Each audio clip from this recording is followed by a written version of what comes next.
I quickly realized that you can't depend on feeling inspired to do so. You need to do it like punching in at a factory. Yeah. I tell my students this all the time, and Mhm. they're sort of surprised by it, but I think it's a truth that needs to be acknowledged. Mhm. You can't depend on being fired up every day to do this. It's when you're not feeling it that Mhm. it's particularly important that you stick to this schedule. Welcome to When You Grow Up, the podcast for conversations between students with goals and the people who have already achieved them. Brought to you by Hopkins Connect at Johns Hopkins University. In this podcast, we match students for a conversation with their dream mentor. Here's our student host for today's episode. Hi, my name is Estuardo Gonzalez. I am from Houston, Texas. I'm a freshman cello performance major at the Peabody Conservatory, and today I'm speaking with Carter. Hi, I'm Carter Bray. I'm from New York City. I am the principal cellist of the New York Philharmonic. You're listening to the When You Grow Up podcast. So I guess just for starters, you were talking about this earlier, but you mentioned you come from a non-musical background, so no one on either side of your family. But how did you get started on the cello? Like, what was your introduction to music or in cello in general? Well, I give all credit to the public school system where I grew up. I had great teachers, Mhm. and the faculty where I went to school as a kid included wonderful music teachers. And I had a latent talent, but I don't think it ever would have come out had it not been for the exposure that I got at the hands of those teachers to great music. It started in elementary school and went through junior high and particularly into high school, which is when I really decided seriously to become a musician. And I was fortunate enough to have among those teachers people who mentored me and guided me and encouraged me. Mhm. So I give 100% credit to them.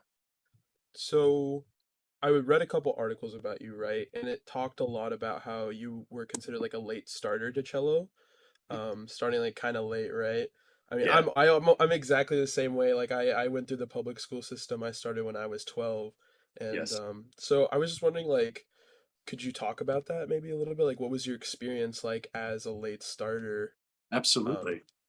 I was an only child, and I had very loving, supportive parents. But as I said, neither one was a musician. My dad was a commercial illustrator, and my mother was a scientist. And there was this potential musical talent that I felt as a child, but it couldn't really express itself in any advanced way because there was nobody in my family to recognize the depth of my talent, or even if they had no context in which they could place me and sort of map out an educational or training path for me. And then I decided when I was 12 or so that I wanted to switch to the cello. I guess because I preferred the lower frequencies. I don't know. yeah. But I wasn't pursuing it in any serious way. It was something I enjoyed doing. But again, I didn't have any private lessons and I didn't have any technique, so to speak. And it was really when I got to high school that things changed dramatically. There was this man named Paul Ehrlich who was teaching orchestral instruments. And somehow, God bless him, he recognized that there was something in this boy that really needed to be cultivated and brought out. And he really was a person who could think out of the box. And he put a few of us together in small chamber ensembles, string quartets and quintets, and coached us in the most difficult standard chamber music repertoire you can imagine. And my girlfriend at the time came from a musical family. She came from a family of musicians. And she said, my parents have a friend who teaches cello in Chappaqua, New York, which is another bedroom community near New York City.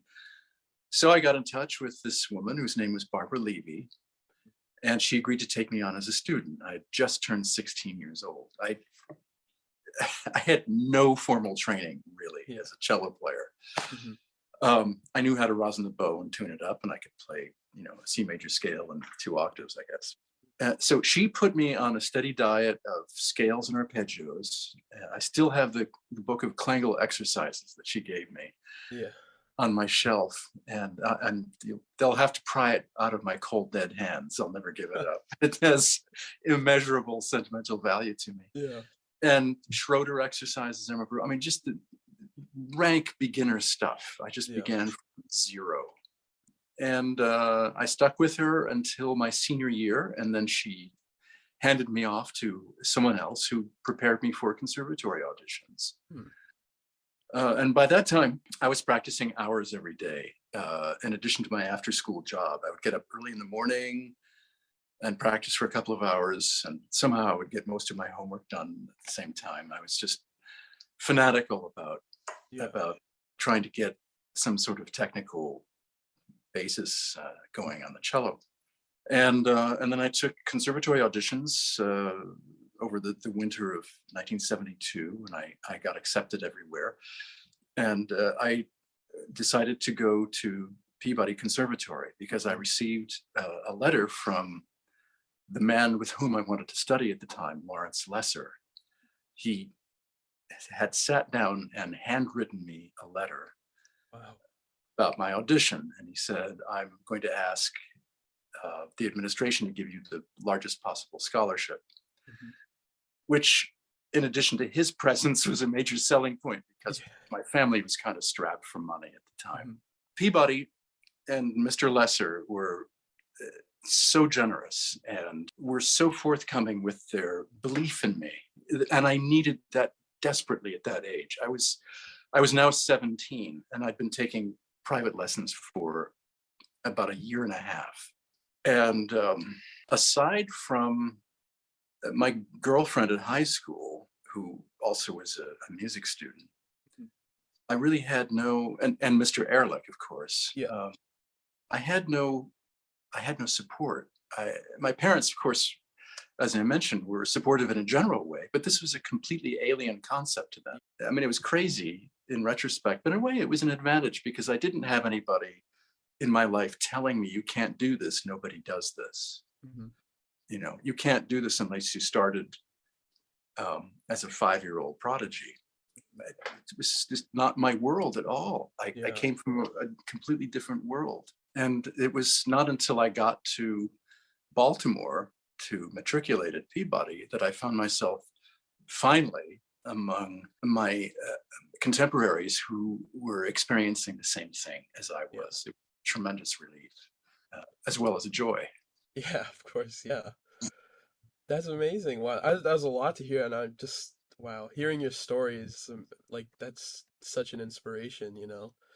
Um, Getting on the topic more about Peabody, I'm just curious. You said that that's where you sort of felt that more comfortable after your high school with your contemporaries, really feeling like you had a place at home there. I mean, what was your experience like at Peabody? How did it shape you to become the musician you are today? Um, were there any good things, bad things? I mean, you know, yeah. Yes and yes. There were certain ways in which the experience was general to all freshmen of any kind, and other ways in which the experience was specific to music students. And by that, I mean, and I don't want to alarm the parents out there, but, we, we were all kids who were getting away from our parents for the first times in our lives. And that's a time when you sort of push the boundaries and experiment with things. It was my first time living in a dormitory. Hmm. And the things that happen in dormitories happened in the Yeah. dormitory. My freshman year was a little bit rocky because I spent a little bit too much time doing extracurricular things Hmm. um, instead of applying myself to the cello to the degree I should have been. I remember Yeah. walking into a lesson, probably my first semester, and Mr. Lesser looking at me from behind his desk after I'd Mhm. finished playing something very badly. And he just fixed me with a stare. Oh, And he said, Carter, I would like you to be more productive. Wow. End quote. Yeah. Oh, That's all jeez. he had to say. That's all he had to say. He knew what was going on. So I got my act together after he gave me that one sentence talking to, and started to practice very diligently. And I remember I got a very mediocre grade from him that first semester. I believe he gave me a B. Oof. And I saw that on my report card, and I thought, I'm better than that. Yeah. I'm not a B cello student. And I knew I had no one to blame but myself for that. So I'm glad he said that. And I turned myself around and became a very hard worker after that. I became very goal oriented. I learned so much there. It was all new to me. I had no background in ear training or theory Mhm. or music history. None of that. Yeah. It was all from ground zero, and I soaked it up like a sponge. Mhm. I had particularly gifted theory professors, and to this day, I try to emphasize to students the importance of having a very deep knowledge of functional harmony and music theory as part of your equipment as a performer, because it's a very important way of finding your way into a new piece in the learning process. It's an invaluable shortcut when you're sight reading music, and it allows you a way to get into a composer's head that otherwise you might not be able to. Yeah. But in addition to that, the sight singing classes were, I mean, I can't possibly imagine my life as a musician without having sat through 2 years of Dr. Asher Zlotnick's sight singing classes, Yeah. the late Dr. Zlotnick. So the practicalities of being a professional musician were taught wonderfully well when I was there. I'm sure they still are. And I was someone who needed those skills desperately, and I got them. That's amazing. Yeah.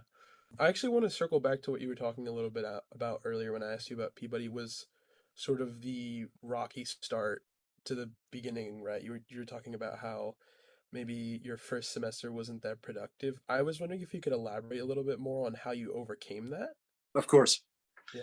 Um, well, every one of us, my generation, yours, everybody, when we begin our college careers, it's an adjustment. I said that we're experiencing, in many of our cases, we're experiencing freedom from our families for the first time. Hmm. And you're full of hormones and you're full of curiosity, and it's a very natural thing. We were um, enjoying our freedom and our youth Hmm. and exercising it to the full. Yeah. Yeah. And it was a way of bonding with each other Hmm. as well as exercising our new adult muscles and seeing where that would lead us. So I think it's unreasonable to expect that you can suddenly land in this completely new environment and boom, begin with an extremely disciplined approach to your academics and your practicing. I'm not saying it's impossible. A lot of young people are able to do that. Probably now more than when I was there in the early 70s. I mean, the Yeah. 70s they were pretty crazy times. Yeah. Yeah. Those were the circumstances Mhm. under which I found my freedom from home. Those are very powerful factors, Yeah. you know. So for a while, many of my classmates and I were more concerned with having fun with that stuff.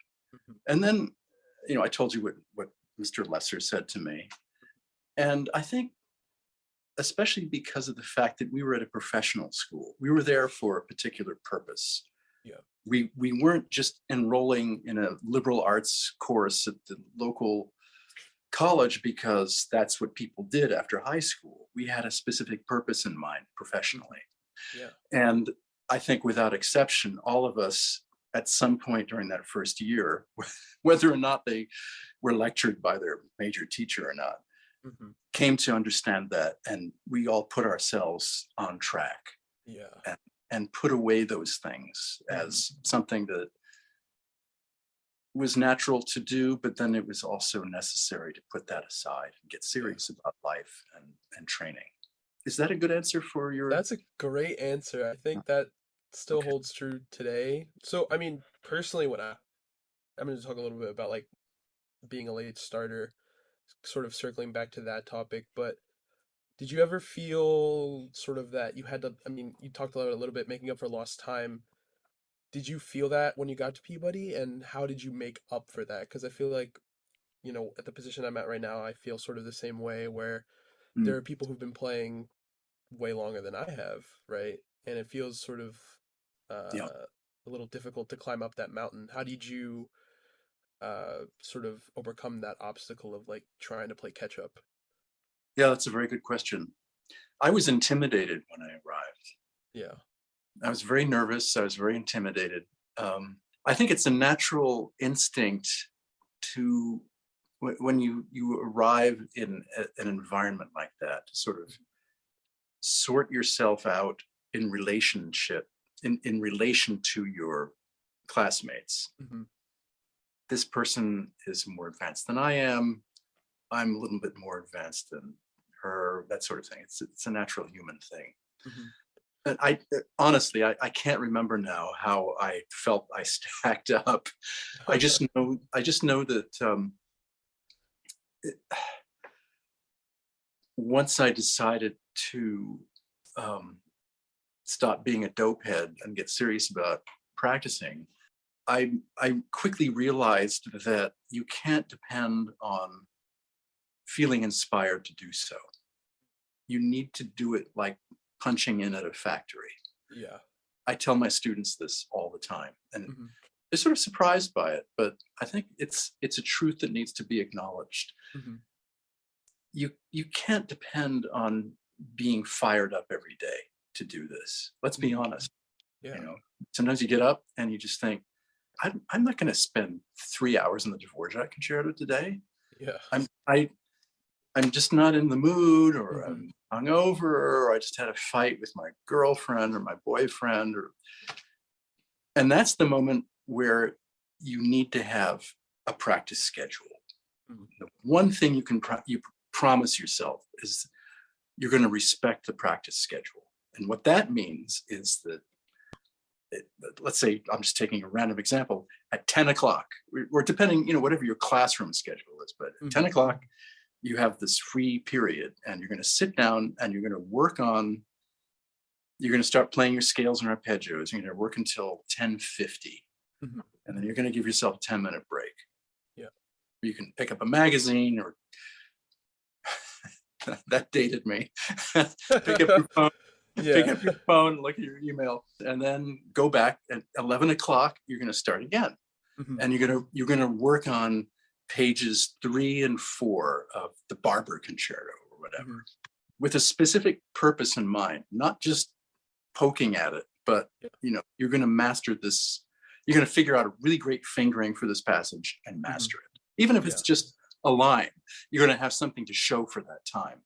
Yeah. And it's easy when you're feeling inspired to do it. Hmm. Anybody can do that. It's when you're not feeling it that Hmm. it's particularly important that you stick to this schedule. Hmm. And it feels like work. It feels like crap, but you're going to be just as productive doing it this way as you will if you're feeling inspired. And it means that you're going to have a quotidian, a daily record of productive work that you can Hmm. look at. That's super important. And that was a lesson that I learned in my early days at Peabody, is that I couldn't depend on myself to be in the mood all the time. But what I could do and what I had control over was establishing a schedule and sticking to it. And that becomes particularly important when you are preparing for competitions and Hmm. auditions. Yeah.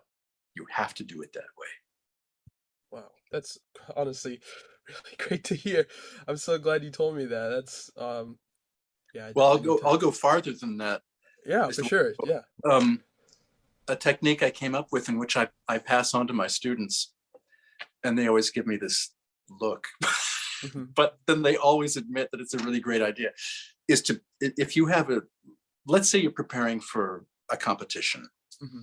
So the first round of the competition is in January 15th, and it's September. So you got October, November, December. You got like 4 months.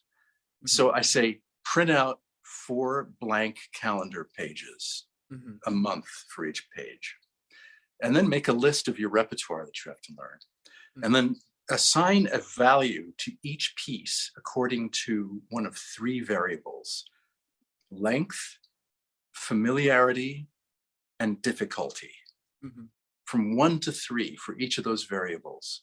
If let's say you're learning the Barber Concerto for the first time, it's long, it's unfamiliar, it's really hard. So it gets a 3 in each of those categories for a total of 9. Okay, so every piece is going to be somewhere between 1 and 9, or between 3 and 9. The higher numbers you start working on right away, and you start funneling in the other repertoire as you close in on that first round date. The effect is going to be that you will have spent the most time on the higher numbers, you know. So the Barber Concerto, you'll be practicing every day for hours from now until January 15th. Your 2-octave C major scale, you won't start until, late November or something like that. So you see what I'm getting at? It's a way of organizing your work. And the important thing is not how you organize it, but that you organize it.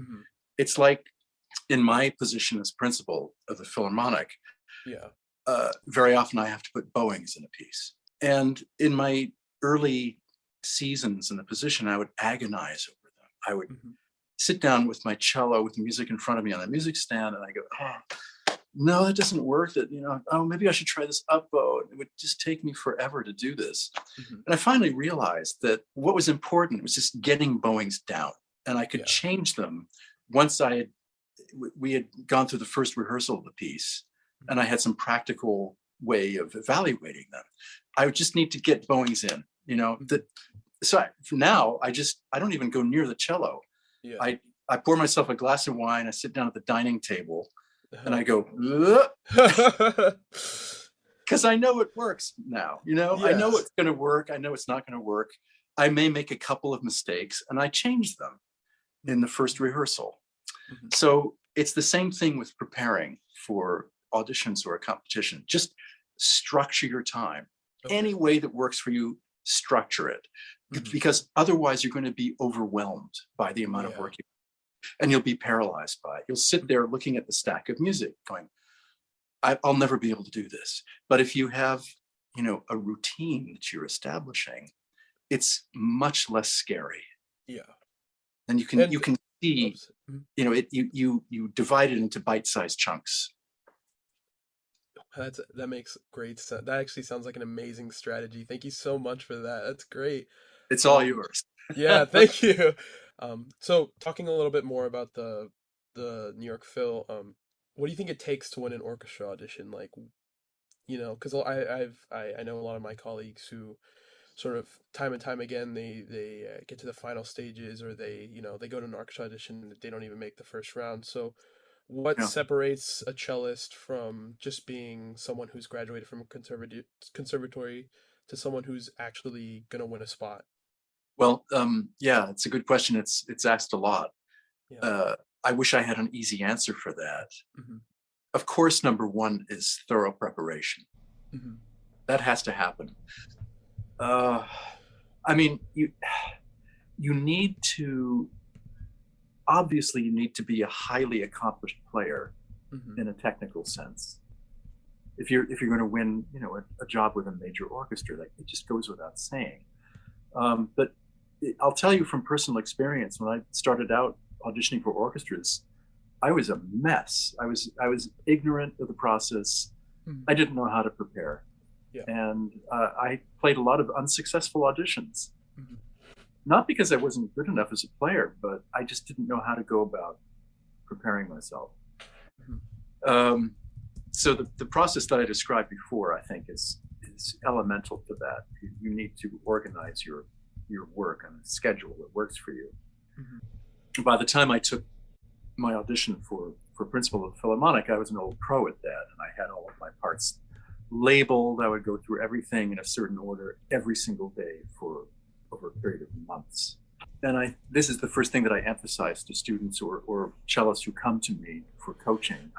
I say, do you have this all sorted out in your mind so that you know which pieces you need to be spending the most time on? Mm-hmm. And if they don't, then I'll go through the list, and I'll make suggestions to them. Mm-hmm.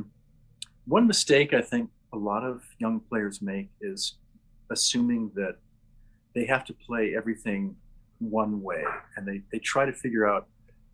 They assume that they have to please us by playing everything according to some mythological way that we want to hear it. Mm-hmm. And this is not true. What we want to hear are technically polished, musically sophisticated players.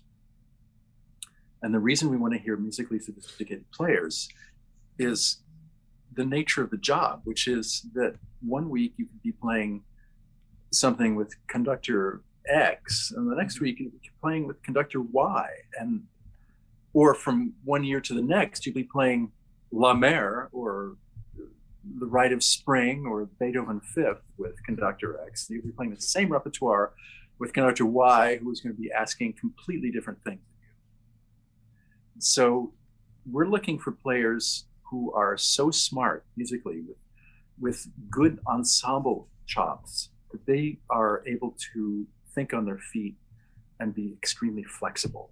Mm-hmm. We're looking for flexible players, not players who can parrot back at us what they've heard on some recording of us. That's not the way to win an audition. Mm. You have to, even though you're behind a curtain, you need to convince us that you're a really interesting player.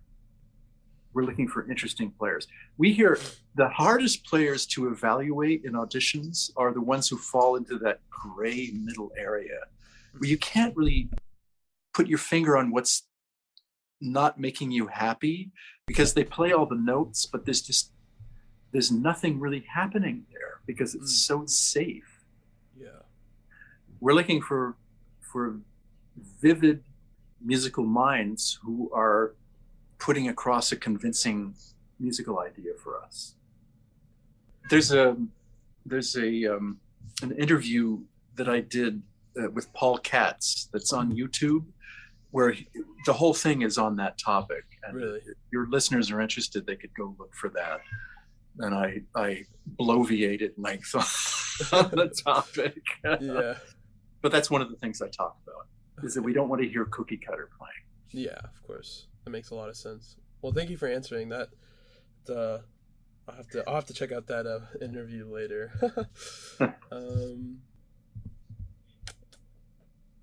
My next question, I kind of want to circle back to sort of maybe. I'm sorry. I just want to add something to your question about how to be successful at auditioning. Mm-hmm. I just want to emphasize that everybody on an audition committee knows that it's a horrible thing to go through. It's the hardest thing to do, because you're being evaluated in the space of 5 minutes. Mm-hmm. So and everybody's going to be terrified. You cannot do it without being nervous. Mm-hmm. So don't try not to be nervous. What you need to do is learn how to live with nerves. Mm-hmm. And the best way to do that is to do practice auditions as much as you can. Get your friends, rope your friends and colleagues in, play for them, and have them throw repertoire at you. Mm-hmm. So you can get used to that feeling. Yeah. So I just wanted to add that part. No, thank you so much for adding that. That's definitely a useful piece of advice that I'll make sure to remember when I'm doing that. But like I was saying earlier, sort of circling back to when you were talking about practicing and technique, what would you say sort of skyrocketed your technique from that level of like being a beginner, intermediate, to like sort of moving on to advanced, right? I would say my first experiences of competitions, because that's when I had to practice in an organized way, preparing a lot of difficult repertoire for public performance under high pressure circumstances. I think I think what really made me become myself as a player was preparing for the Munich International Competition in 1978. That was 2 years after I graduated from Peabody. And